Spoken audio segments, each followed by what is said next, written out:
Good morning or good afternoon, ATPF families. My name is Emily Padilla and I'm a volunteer with ATPF.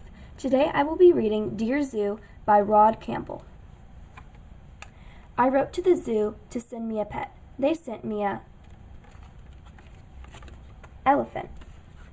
He was too big, I sent him back. So they sent me a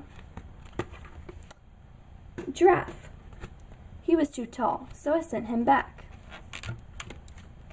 So they sent me a lion. He was too fierce, so I sent him back.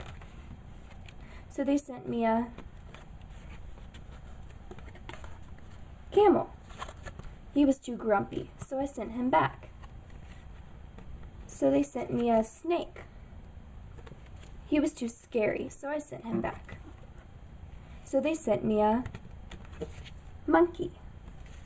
He was too naughty, so I sent him back.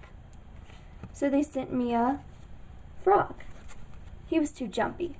I sent him back. So they thought very hard and sent me a dog. He was perfect. I kept him. Thank you so much.